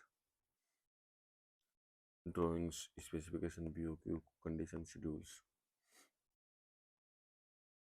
इसमें पहले सेक्शन में आ गया, मतलब सेक्शन याद नहीं करने आपको, ये सभी डिपार्टमेंट का डिफरेंट डिफरेंट रहता है।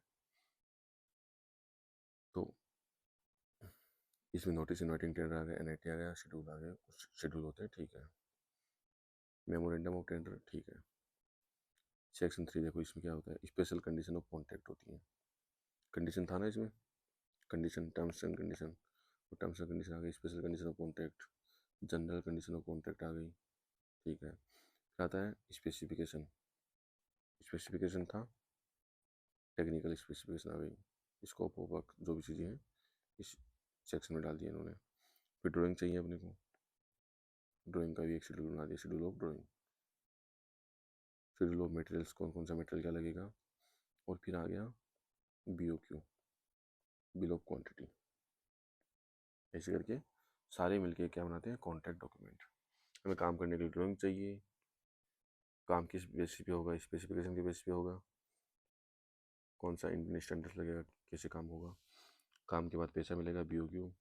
कुछ कंडीशन होती है कि आपको लेबर को पेमेंट कैसे करना है, आपको सेफ्टी का कैसे ख्याल रखना है, क्या चीज़ फॉलो करनी है, वो टर्म एंड कंडीशन में आता है। शेड्यूल टाइमिंग के लिए आ जाता है। स्पेसिफिकेशन हमने देख ली, जनरल स्पेसिफिकेशन, डिटेल्ड स्पेसिफिकेशन और स्पेशल स्पेसिफिकेशन। अगर कोई स्पेशल वर्क है तो उसके लिए अपन अलग से रिक्वायरमेंट डाल देंगे, स्पेशल स्पेसिफिकेशन हमारी ये है, ठीक है। अब आता है कि कुछ कॉन्ट्रेक्चुअल प्रॉब्लम्स भी होती हैं क्या, बिल्कुल होती है भाई। कॉन्ट्रैक्ट है, लीगल आ गया है, एम्बिग्यूटी तो होंगी होंगी, तो कॉन्ट्रेक्चुअल प्रॉब्लम भी होती हैं। कैसे, किस टाइप की कॉन्ट्रेक्चुअल प्रॉब्लम होती हैं, पहले तो ये हुई, हमने जितनी क्वांटिटी दी थी उतनी क्वांटिटी तो एग्जॉस्ट हो गई और एक्स्ट्रा काम आ गया, तो additional quantity and extra work. Extra work के लिए तो हमारे पास इसको भी डिफाइन नहीं था, हमने लेट में पता चला कि ये काम भी तो होगा, उसके तो आइटम वगैरह डिफाइन नहीं था, तो ये तो आ गया एक्स्ट्रा वर्क में। एक्स्ट्रा एडिशनल क्वांटिटी में क्या था, हमारे पास कुछ क्वांटिटी तो था, उसका आइटम था, जैसे मान लो, जैसे बताऊँगा आपको मैं, ये बी ओ क्यू है, और इसी में अगर कॉन्ट्रैक्टर रेट डाल देगा तो ये क्या बन जाएगा, एस ओ क्यू आर बन जाएगा, schedule of quantity and rate. पहले जब टेंडर में जाता है तो क्या होता है, बी ओ क्यू होता है, बिल ऑफ क्वांटिटी। हम केवल यहाँ क्वांटिटी लिख के देते हैं, जैसे क्वांटिटी क्वांटिटी, कॉन्ट्रैक्टर यहाँ रेट डालेगा, फिर एल बनाएगा, तो ये क्या बन जाएगा, मल्टीप्लाई करके क्या आ जाएगा, क्वांटिटी इंटू रेट करके अमाउंट आ जाएगी, और इसी को क्या बोलेंगे, S O Q R, schedule of quantity and rates, ठीक है। अब क्या है, जैसे मान लो अर्थवर्क था, 300 क्वांटिटी था, क्यूबिक 300 क्यूबिक मीटर हमने दिया, बाद में पता चला as per side condition 500 cubic metre लगेगा, ये क्या आ गई, एडिशनल क्वांटिटी आ गई। अब मान लो थोड़ा बहुत ब्रिक वर्क भी लगना है, और पता चला हमारे पास ब्रिक वर्क का आइटम ही नहीं है, ये आइटम है, अर्थवर्क हो गया, फिलिंग हो गया, पीसीसी हो गया, इस टाइप की चीज़ें, ये आइटम है। मान लो ब्रिकवर्क हमने गलती से डाला ही नहीं, बाद में पता चला as per site condition brickwork भी आना है। ये क्या हो गया, एक्स्ट्रा वर्क हो गया, एक्स्ट्रा वर्क। ये था एडिशनल क्वांटिटी, क्वांटिटी थी हमारे पास कुछ, उसका आइटम भी था, क्वांटिटी कम पड़ गई तो एडिशनल क्वांटिटी आ गई। हमारे पास स्कोप ही नहीं था इसका, एक आइटम ऐसा था, एक दो आइटम कि हमें पहले सोचा, डिपार्टमेंट सोच नहीं पाया अच्छा ऐसा होगा, या फिर साइट कंडीशन कुछ चेंज हो गई कि वो आइटम हमें एक्स्ट्रा वर्क के रूप में करना पड़ेगा। एक्स्ट्रा वर्क, एडिशनल क्वांटिटी, दोनों में कंफ्यूज नहीं होना, दोनों डिफरेंट चीज़ें हैं। कॉन्टेक्चुअल प्रॉब्लम और कब आ सकती है, साइट कंडीशन चेंज हो गई, ठीक है, हम पहले साइट कंडीशन कुछ और सोच के हमने कॉन्ट्रैक्ट बनाया था, टेंडर बनाया था, अब जब एक्चुअल में काम करने गए तो वहाँ साइट कंडीशन चेंज हो गई। जैसे मान लो हम साइट कंडीशन थी पहले आ गया कि ग्राउंड वाटर टेबल डीप है, ग्राउंड वाटर टेबल क्या है, डीप है। जब एक्चुअल में काम करने चले गए तो पता चला ग्राउंड वाटर टेबल तो एक्चुअल में ऊपर आ गई, ऊपर है, इसके लिए हमें डी वाटरिंग करनी पड़ेगी। तो ये क्या हो गया, साइट कंडीशन चेंज हो गई। इसके लिए अपने पास डी वाटरिंग के लिए एक्स्ट्रा वर्क का स्कोप आएगा। तो ये सब होती हैं कॉन्ट्रेक्चुअल प्रॉब्लम। काम बीच में सस्पेंड हो गया, suspension of work, minor time के लिए कोई इशू आ गया। फोर्स मेजर, ये बड़ा वर्ड है। नेचुरल जब वो डिजास्टर होता है, नेचुरल डिजास्टर, उसको में आते हैं फोर्स मेजर में। जैसे अर्थक्वेक आ गया, फ्लड आ गया, वॉर हो गया, राइट्स हो गए, कोविड हो गया, पेंडेमिक, इन सब के ऊपर अपना कोई ना कॉन्ट्रैक्टर का इसमें कोई रोल है, ना क्लाइंट का कोई रोल है। फोर्स मेजर है कि फोर्सफुली अपने काम बंद करना पड़ रहा है, अपने पास कोई और ऑप्शन ही नहीं है। इन case of the natural disaster तो अपना काम कुछ टाइम के लिए होल्ड होगा, डिले होगा। तो ये सब आते हैं फोर्स मेजर में। प्राइस एक अचानक से बढ़ गई, एस्केलेशन। रिपल इफेक्ट एक होता है, क्या होता है, एक डिले हुआ तो पूरा शेड्यूल डिस्टर्ब हो गया, इसको क्या बोलते हैं, रिपल इफेक्ट। इसे क्या आएंगे, कॉन्ट्रेक्चुअल प्रॉब्लम्स। ये क्या है, किसके पार्ट है, कॉन्ट्रेक्चुअल पार्ट्स प्रॉब्लम्स के टाइप हैं कि किस किस टाइप की कॉन्ट्रेक्चुअल प्रॉब्लम्स आती हैं। काम जल्दी करवाने का प्रेशर, पॉलिटिकल प्रेशर इतना रहता है कि मोदी जी को आज या 2 महीने बाद इस प्रोजेक्ट का इनोग्रेशन करना ही करना है, तो आ गया प्रेशर, काम जल्दी करवाने का प्रेशर, एक्सेलरेशन। कुछ एम्बिग्यूटी आ गई, स्पेसिफिकेशन में पूरी क्लियर नहीं है, थोड़ी सी एम्बिग्यूटी आ गई, एकदम पूरा क्लियरली नहीं लिखा हुआ, तो एम्बिग्यूटी। तो ये भी एक कॉन्टेक्चुअल प्रॉब्लम का टाइप है एक, ठीक है। तो ये अपना कॉन्ट्रैक्ट वाला पार्ट हो गया। अब देखो क्वेश्चन कैसे कैसे आते हैं। इस टाइप के कॉन्ट्रैक्ट होते हैं। टेंडर, टाइप ऑफ टेंडर हमने पढ़ लिया, open tender, limited tender, single tender और रेट कॉन्ट्रैक्ट, रेट टेंडर, ठीक है। अब आते हैं कॉन्ट्रैक्ट। कॉन्ट्रैक्ट किस किस टाइप के होते हैं,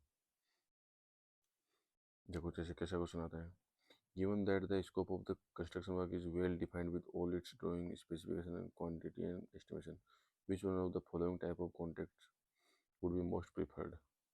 इसमें आ जाता है आइटम रेट कॉन्ट्रैक्ट। कितने टाइप के कॉन्ट्रैक्ट होते हैं पहले पढ़ लेते हैं, देखो 7-8 टाइप के कॉन्ट्रैक्ट हैं।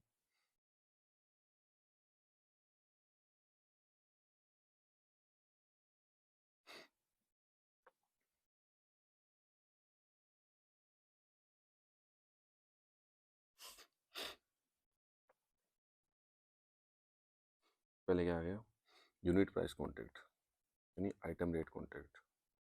इसी को यूनिट प्राइस भी कॉन्ट्रैक्ट बोलते हैं, कि हर एक आइटम की रेट अलग अलग होगी, सबको सम करेंगे तो टोटल रेट, टोटल अमाउंट आ जाएगी।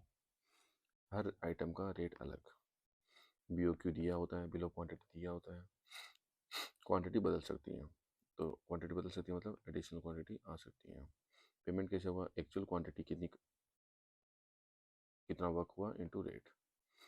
ओनर की रिस्क ज़्यादा है इसमें, क्यों, डिपार्टमेंट की रिस्क ज़्यादा है इसमें, क्वांटिटी बदल सकती है। तो क्वांटिटी बदल सकती है, तो आ गया कॉन्टेक्चुअल इशू। तो इसलिए उसकी रिस्क ज़्यादा होती है। कहाँ यूज़ होता है? Road, building, routine, government works में आइटम रेट कॉन्ट्रैक्ट ही प्रेफर किया जाता है। यूनिट प्राइस कॉन्ट्रैक्ट भी कहती हैं इसको। अब आता है परसेंटेज रेट कॉन्ट्रैक्ट। क्या होता है? डिपार्टमेंट ने अपनी रेट भी दे दी उसमें, ये हमारा एस्टिमेशन ऐसा है। बीओक्यू में को एसओक्यूआर ही बना के दे दिया उसने। आइटम, डिस्क्रिप्शन, क्या हो गया, क्वांटिटी, यूनिट, रेट, अमाउंट, सब दे दिया उसने। और फाइनल अमाउंट निकाल दी इसने कि सम सम कितना आ रहा है, मान लो 1 लाख रुपए का आ रहा है। अब बोला कि परसेंटेज रेट है भाई, बताओ कितना आप या कितना डाउन करेंगे। तो कोई कॉन्ट्रैक्टर है बोला कि मैं 10% माइनस में काम कर दूंगा, कोई बोला -15% में काम कर दूंगा।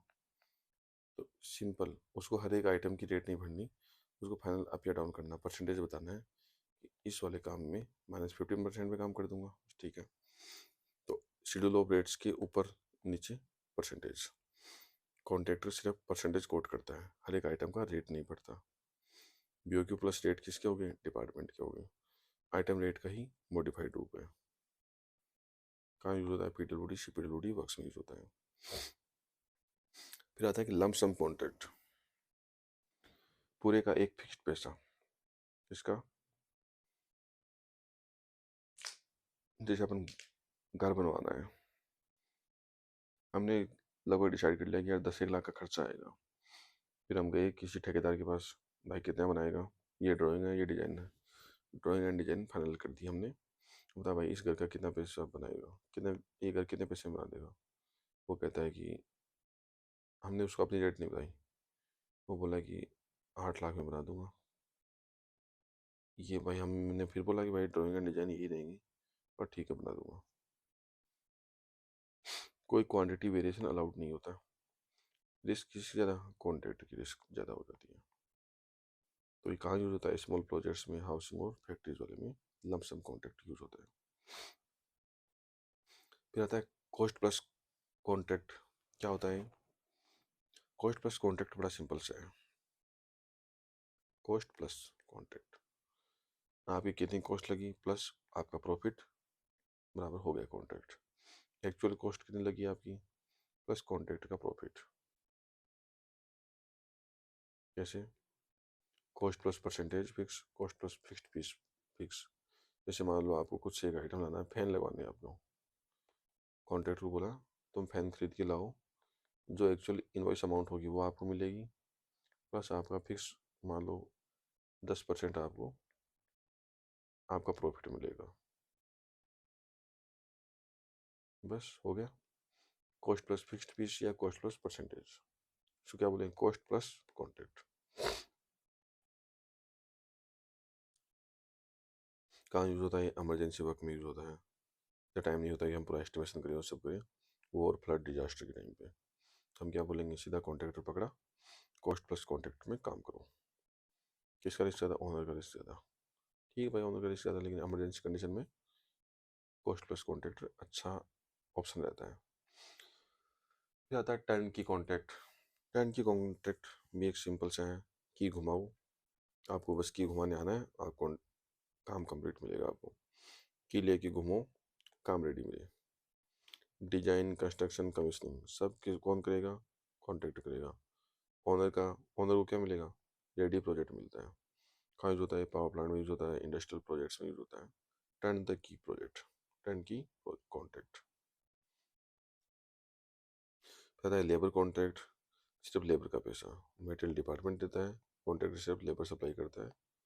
स्मॉल गवर्नमेंट वर्क्स में और मेंटेनेंस जॉब में काम में आता है लेबर कॉन्ट्रैक्ट।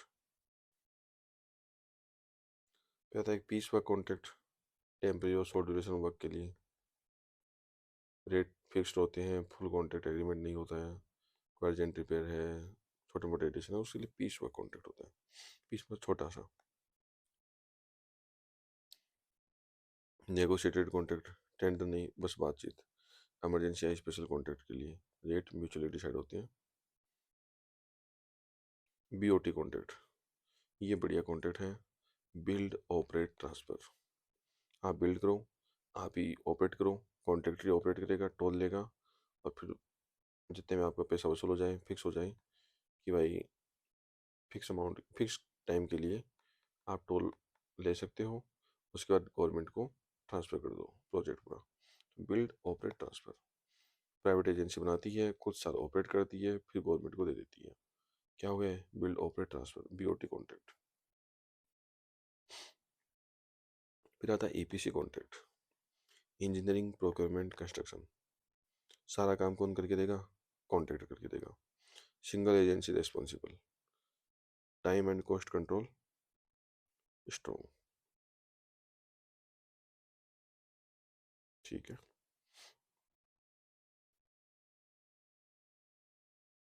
एक आता design build contract, same contract, design plus construction. ठीक है, डिजाइन एंड बिल्ड। EPC क्या होगा?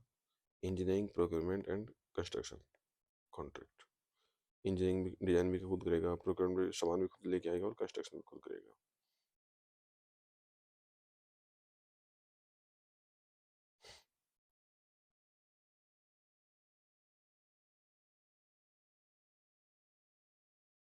इन case of bids in two envelope system the correct option is, पहले टेक्निकल बिड ओपन होती है, उसके बाद फाइनेंशियल बिड ओपन होती है।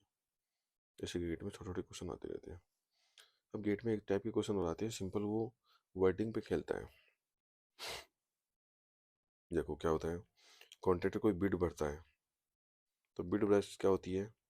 कॉस्ट, जो उसको पता है कॉस्ट इतनी लगेगी, प्लस उसका प्रॉफिट। क्या बोलते हैं उसको? बिड प्राइस बोलते हैं। इसी को क्या बोलते हैं? कोटेड प्राइस बोलते हैं। उसने कोट किया है, उसको क्या बोलेंगे? Coated price. ठीक है, कोटेड प्राइस बराबर बिड प्राइस। इसमें एक बस क्वेश्चन बोलता है वो, direct and indirect cost estimated by ये कॉन्ट्रैक्टर फॉर बिडिंग ये प्रोजेक्ट इज रुपये 1,60,000 रुपये एंड देन 20,000। ठीक है, दोनों को ऐड कर देंगे, कर डायरेक्ट और इनडायरेक्ट 1,80,000 रुपये टोटल कॉस्ट हो गई उसकी। if the markup applied is 10% of the bid price। Markup क्या होता है? मार्कअप होता है प्रॉफिट ऑफ कॉन्ट्रैक्टर, कि वो कॉस्ट के ऊपर कुछ मार्कअप करके देता है ताकि उसका कुछ प्रॉफिट हो। Markup, profit of contractor. तो क्या बोला इसने? If markup applied is 10% of the bid price, तो बिड प्राइस एक्स थी, टोटल कॉस्ट 1,80,000 थी, प्रॉफिट कितना था? 0.10x, तो एक्स निकाल लेंगे। Simple mathematic question.